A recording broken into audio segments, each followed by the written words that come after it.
Rumeurs. Les rumeurs naissent dans toute communauté mal ou insuffisamment informée. Elles obéissent à certaines règles qu'il est intéressant d'étudier. Petites bêtes fragiles, elles ont besoin d'un habitat favorable pour se développer convenablement. Les rumeurs naissent de préférence dans les couloirs, mais elles affectionnent aussi les bistrots, les toilettes et autres lieux propices aux réunions impromptues. La rumeur naît d'un petit fait insignifiant.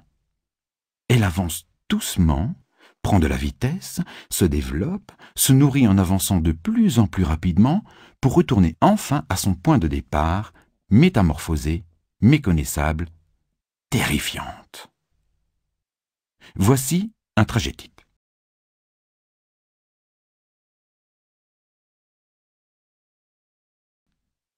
Monsieur X, excellent collaborateur d'une société anonyme, s'aperçoit un jour que son stylo à billes est à sec.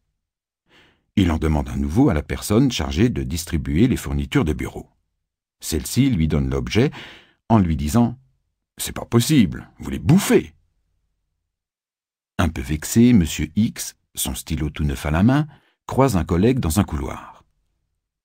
Une force incoercible lui fait déclarer alors «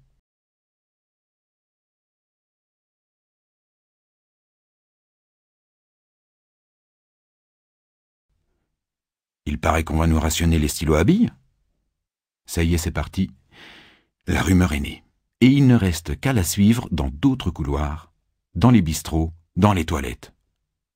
Ah, dis donc, chacun de nous devra rendre compte des stylos à billes utilisés dans le mois. Ceux qui auront utilisé trop de stylos à billes seront pénalisés. Le prix sera déduit de leur salaire. Il paraît que nous sommes tous diminués. Les frais généraux de la maison sont trop élevés. Le bilan est catastrophique. Les frais généraux ont mangé tout le bénéfice.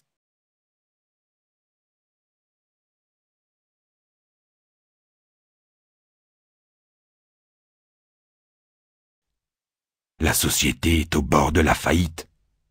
La société a fait faillite. La société va être rachetée par des étrangers, mais il paraît qu'ils vont amener leur propre personnel.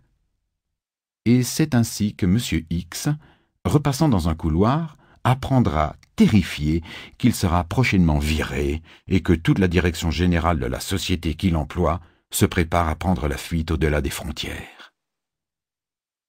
C'est pour cela qu'un jour, rencontrant M. Dargaud dans un couloir, je lui ai fait part de certaines rumeurs concernant les rumeurs qui circulaient dans notre maison et qu'il a décidé de créer ce bulletin d'information.